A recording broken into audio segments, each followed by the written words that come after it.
할렐루야, 2월 19일 월요일 새벽기도에 나오신 하늘 가족 여러분 환영합니다.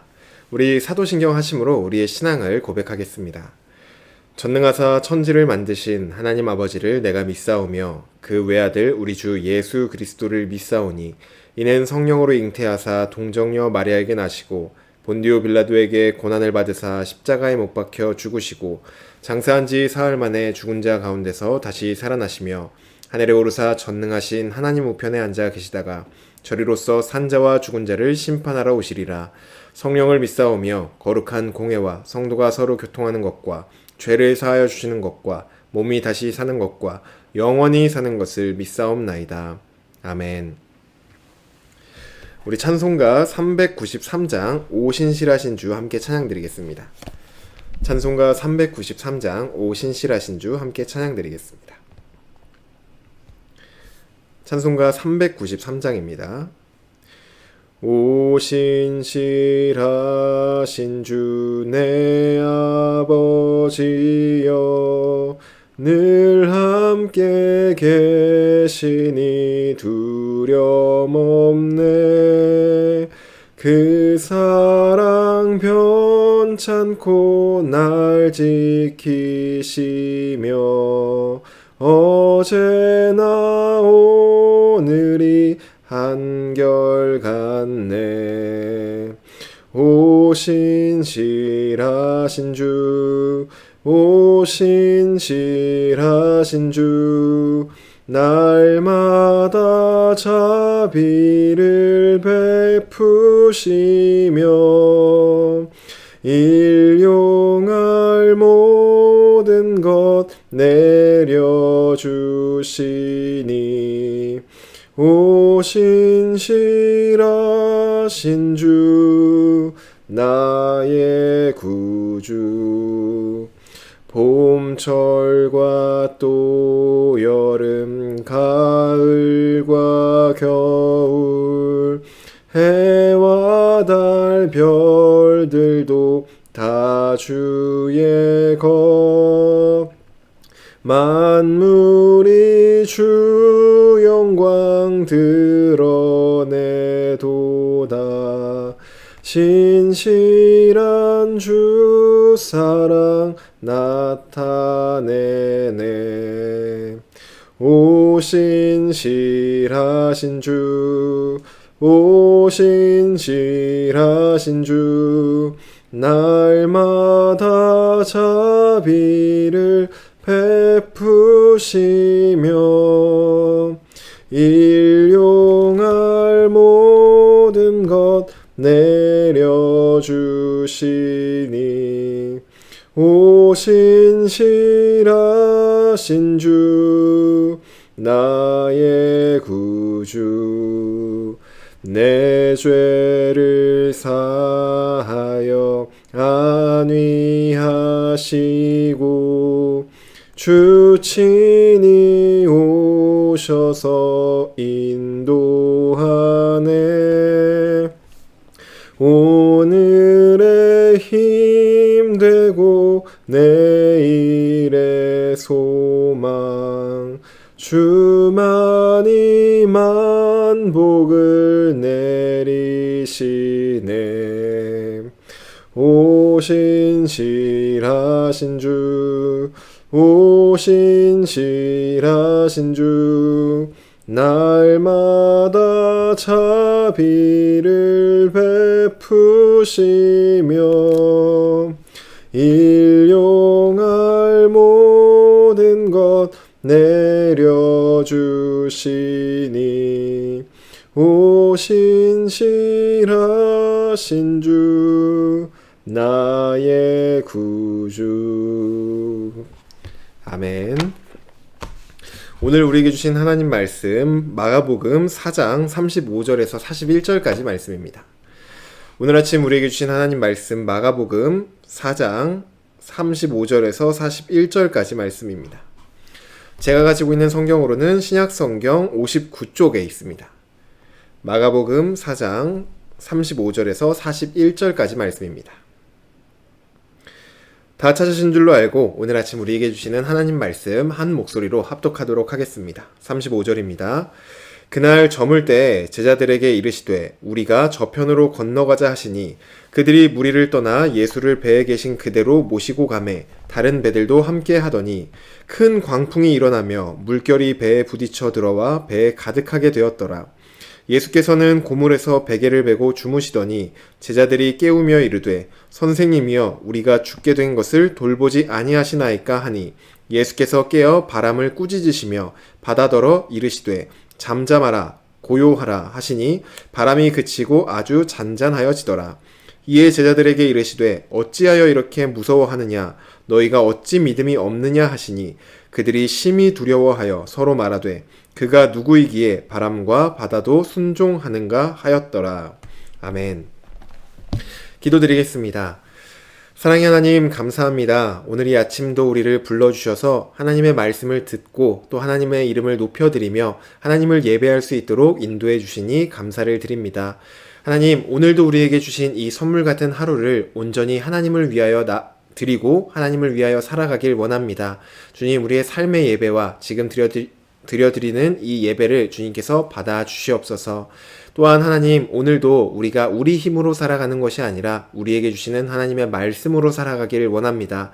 주님, 우리에게 말씀하여 주시고 그 말씀을 들을 때 성령 하나님 우리 안에서 역사하여 주셔서 그 말씀이 우리 안에 자라나게 하여 주시고 그 말씀대로 살아가는 우리가 될 수 있도록 인도하여 주시옵소서.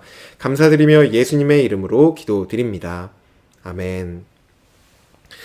할렐루야. 네, 오늘 우리 함께 읽은 마가복음 4장 35절에서 41절 말씀으로 함께 하나님 말씀 나누고자 합니다.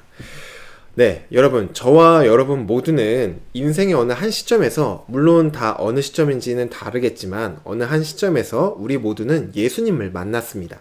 그리고 예수님을 믿기 시작하였고 지금도 현재 예수님을 따르고 있습니다. 또한 예수님을 닮아가기 위해 애쓰고 있죠. 그렇다면 우리가 지금 예수님을 만나고 또 예수님을 믿고 예수님을 따르고 예수님의 제자로서 닮아가고 있는데 여러분들이 스스로를 좀 평가해 보실 때 나는 예수님의 어떤 제자인 것 같으신가요?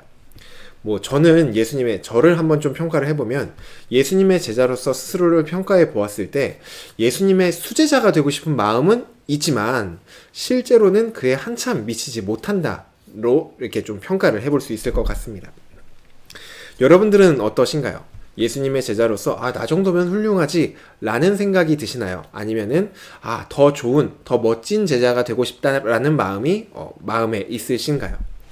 그런 마음이 있는 우리에게 예수님, 나 정도면 훌륭한 제자지 라는 마음보다는 나도 예수님의 정말 훌륭한 제자, 예수님을 닮아가는 제자가 되고 싶다 라는 마음이 있는 우리에게 오늘 우리가 함께 읽은 이 본문은 그 방법을 제시하기도 하고 또 한편으로는 우리 마음 가운데 위로를 더해주기도 합니다.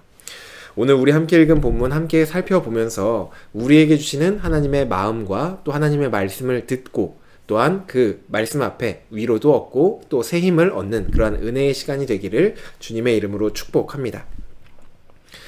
오늘 본문은 우리에게 익숙한 본문이죠. 오늘 본문 바로 앞의 내용들을 보시면 예수님은 배 위에서 물가에 모인 무리들에게 말씀을 가르치셨습니다. 특별히 어떤 것을 가르치셨냐 하면은 어제 주일 본문 때 나누었던 것처럼 하나님 나라에 대해 비유를 통해 사람들에게 가르쳐 주셨습니다. 4가지 땅에 뿌려진 씨앗에 대해서도 말씀하셨고 또 사람이 땅에 씨를 뿌리는 것 그리고 겨자씨 비유를 통해서 하나님 나라에 대해 모여있던 무리들에게 가르쳐 주셨습니다.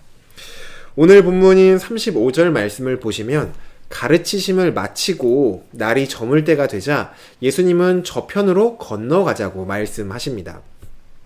이미 예수님께서 배 위에 탑승한 상태로 사람들을 가르치셨기 때문에 제자들은 무리를 떠나 예수님이 배에 계신 그 채로 이제 모시고 건너편으로 건너가기 시작합니다. 배를 타고 건너편으로 건너가던 중 제자들은 큰 광풍을 만나게 됩니다. 폭풍을 만났다고 얘기를 해도 되겠죠. 이미 날은 저물어서 어둑어둑하고 또 앞도 잘 보이지 않는데 큰 바람과 큰 파도가 쳐서 배에 물이 가득 차게 되는 위기를 맞이하였습니다. 제자들은 이 위기의 순간 목숨을 걸고 배에서 물을 빼고 있었습니다. 온몸이 젖고 막 아픔 보이지 않는데 물은 열심히 빼고 있고 이런 모습을 한번 상상해 보시기를 바랍니다. 그런데 이 제자들이 정말 죽을 힘을 다해서 사투를 벌이고 있는 그때 예수님께서는 고문에서 베개를 베고 주무시고 계셨습니다. 38절을 보시면 이런 예수님의 모습을 본 제자들이 예수님을 깨우며 이렇게 말을 합니다. 선생님이여, 우리가 죽게 된 것을 돌보지 아니하시나이까? 라고 예수님께 말을 합니다. 그냥 우리가 이 글로 보면은 선생님이여, 우리가 죽게 된 것을 돌보지 아니하시나이까? 되게 차분하고 점잖게 예수님께 말씀드린 것 같지만 아마 실제 분위기는 정반대의 모습이지 않았을까 생각이 됩니다. 제자들의 몸은 이미 다 젖어 있습니다. 그리고 지금 목숨을 걸고 배에 물을 빼고 있던 상황이었습니다. 그리고 지금 여전히 이 시간에도 배에 큰 광풍이 불어서 물이 뺀 만큼 이상의 물이 계속해서 채워지고 있는 상태입니다. 이런 상황에서 예수님은 지금 혼자 다른 세상에 계신 듯이 주무시고 계셨으니 제자들은 화가 났을 것입니다. 아마도 이런 뉘앙스로 예수님께 말하지 않았나 생각이 됩니다. 예수님, 우리를 책임지셔야죠. 우리 지금 다 죽게 생긴 거 안 보이십니까? 우리가 당신을 믿고 따르다가 지금 다 죽게 생겼는데 잠이 옵니까? 빨리 우리를 살려내시라고요. 이거 어떻게 할 거예요? 우리를 빨리 책임지십시오. 이렇게 따지듯이 화를 내며 예수님께 말하지 않았을까 생각이 됩니다. 잔뜩 흥분한 제자들을 제쳐두고 예수님은 바람을 꾸짖으시고 또 바다에게 잠잠하고 고요하라고 말씀하십니다. 그러자 거짓말처럼 이 큰 광풍이 불던 그 바람이 그치고 아주 잔잔하여졌습니다. 그리고 예수님은 이제 제자들을 바라보시며 왜 이렇게 무서워하느냐? 너희가 왜 믿음이 없느냐라고 말씀하십니다. 마지막 41절을 보시면 바람과 바다도 예수님의 말씀에 순종하는 것을 본 제자들은 도대체 우리가 따르는 이분이 누구시길래 이 바람과 바다도 순종하는가? 라고 말하며 심히 두려워합니다. 그리고 오늘 우리가 살펴본 본문이 끝이 나죠. 하나님 가족 여러분, 오늘 본문 속 제자들의 모습을 보실 때 어떤 마음이 드시나요? 여러분들의 기준으로 오늘 본문 속 제자들에게 점수를 만약에 주신다고 하면 여러분들은 어떤 점수를 주고 싶으신가요? 5점 만점에 1점이 매우 좀 부족한 제자다, 5점이 매우 훌륭한 제자다 라고 했을 때 여러분들은 1점부터 5점 중 몇 점을 주고 싶으신가요? 앞도 잘 보이지 않는 상황 속에서 몸도 다 젖어가며 열심히 배에 물을 뺐으니까 5점 만점에 한 4점에서 5점 정도는 주고 싶으신가요?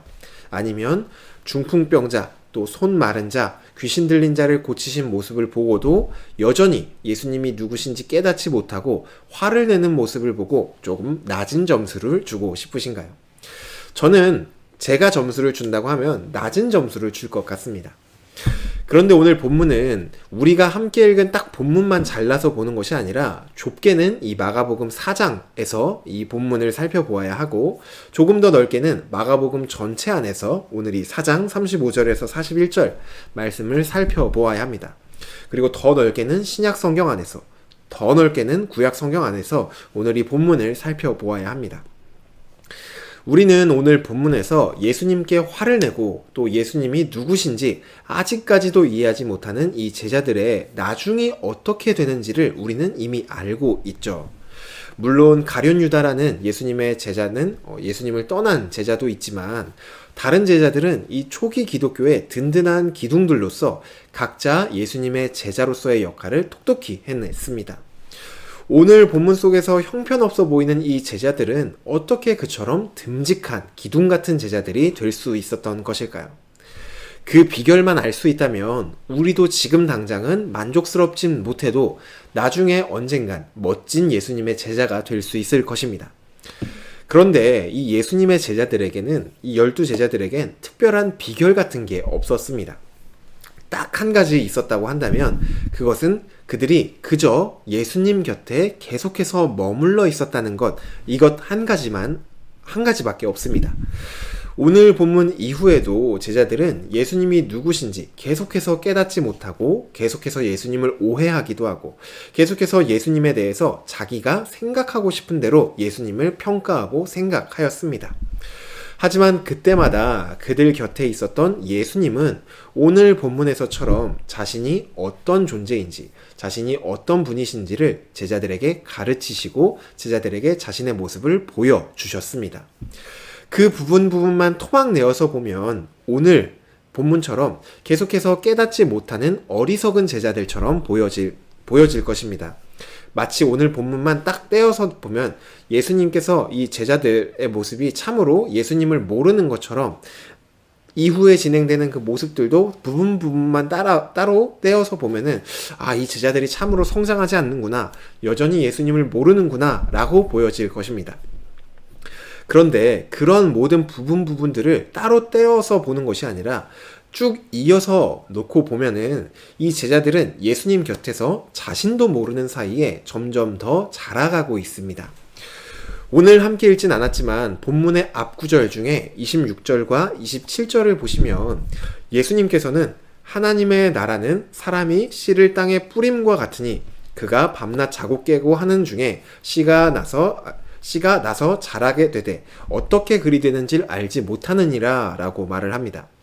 또한 31절과 32절에서도 하나님 나라는 겨자씨 한 알과 같으니 땅에 심길 때에는 땅의 모든 씨앗보다 작은 것이로되 심긴 후에는 자라서 모든 풀보다 커지며 큰 가지를 내나니 공중의 새들이 그 그늘에 깃들일 만큼 되느니라 라고 말씀을 하십니다. 하나님 나라가 처음에는 정말 알지도 못하게 정말 보잘것없이 작아 보이지만 그것이 알지 못하는 사이에 자라 나중에는 풍성한 큰 나무가 되는 것처럼 큰 열매를 맺게 된다는 것이죠. 지금 딱 제자들의 모습이 그러합니다. 그들이 한 것이라고는 그저 예수님 곁에 머물러 있는 것 뿐이었지만 예수님 곁에서 예수님을 통해 제자들 안에 심긴 하나님 나라가 자신도 모르게 자라나가고 있었던 것이죠.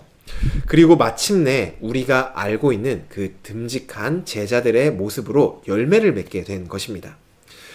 이것은 우리도 마찬가지입니다. 지금 우리의 모습이 본문 속 제자들처럼 두려워하기도 하고 부족해 보일지도 모릅니다. 하지만 우리가 예수님 곁에 딱 붙어 있을 때 우리는 어느새인가 우리 안에 심긴 하나님 나라가 자라나 예수님을 따르는 멋진 제자의 모습들로 자라나 있을 것입니다. 그 비결이 무엇이냐면은 농부 되시는 하나님 아버지와 또 포도나무가 되시는 예수님께 착 달라붙어 있는 것, 그것이 우리가 해야 될 유일한 어떤 방법인 것입니다. 오늘도 우리가 내가 예수님을 더욱더 닮아가고 싶은 제자가 되고 싶다면은 내가 애쓰고 노력한다고 해서 그렇게 변해지는 것이 아니라 우리가 해야 될 것은 예수님께 착 달라붙어 있는 것이구나 라는 사실을 깨닫고 예수님께 달라붙어 있는 것이 무엇이냐, 우리에게 주신 이 말씀을 안에 거하는 것입니다. 이 말씀을 묵상하고 또 우리 통독하시는 분들은 시편 말씀 묵상하고 또 개인적으로 큐티와 또 다른 성경 통독을 하시면서 예수님의 말씀 안에 이렇게 머물러 있을 때 우리도 모르는 사이에 우리 안에 심겨있는 그 하나님 나라가 자라게 되고 풍성한 열매를 맺게 될 것입니다. 지금 당장 우리의 모습만 딱 잘라서 보면은 부족하고 또 연약하고 모자라 보일 수도 있습니다. 하지만 하나님의 큰 시선 안에 하나님의 시간 속에서는 우리가 계속해서 자라나가고 있다는 이 사실을 오늘 본문을 통해 기억하시며 오늘도 예수님 곁에 착착 달라붙어 있는 저와 여러분 되기를 주님의 이름으로 축복합니다. 주신 말씀 놓고 기도드리겠습니다. 사랑의 하나님, 우리의 마음에 원하는 것은 정말로 예수님을 열심히 따라가고 또 예수님을 정말로 닮아가는 그러한 제자로서의 삶을 살고자 하는 것입니다. 하지만 우리의 삶을 보면은 우리가 꿈꾸는 모습과는 조금 거리가 있는 부족하고 또 연약한 제자의 모습을 살 때가 있습니다. 하나님, 우리가 이러한 연약함과 부족함에도 낙심하지 않는 것은 우리를 열매 맺게 하시는 분이 바로 하나님이시기 때문입니다. 우리의 힘으로는 우리가 열매 맺을 수 없지만 하나님께서 우리 삶 가운데 열매 맺게 하시고 지금 당장 우리의 삶의 모습을 볼 때는 부족하고 연약해 보일지라도 정말 우리 안에 심겨진 그 하나님 나라가 풍성히 열매 맺는 그날을 꿈꾸며 우리가 오늘도 하나님 곁에 머물러 있길 원합니다. 하나님, 우리 안에 심겨진 이 하나님 나라라는 씨앗이 자라나게 하여 주시고 우리가 그 자라날 것을 기대하고 또 소망하며 오늘 하루도 주님의 말씀 안에 거하는 우리 모든 하늘가족 될 수 있도록 주여 인도하여 주시옵소서. 그리하여 우리 삶을 통하여 하나님 나라라는 열매를 맺는 그런 삶이 될 수 있도록 주님 우리 삶을 받아 주시옵소서. 감사드리며 예수님의 이름으로 기도드립니다. 아멘. 네, 오늘 새벽 예배를 마치셨습니다. 오늘 하루도 주님 말씀 안에 착 달라붙어 있어서 열매 맺는 하루를 보내시기를 바라고, 네, 어제부터 이제 수요일까지 우리 제주도에 가신 분들을 위해서도 안전과 또 건강을 위해서 기도해 주시기를 바랍니다. 오늘 하루도 주님 말씀 안에서 승리하는 하루 되시기를 바랍니다.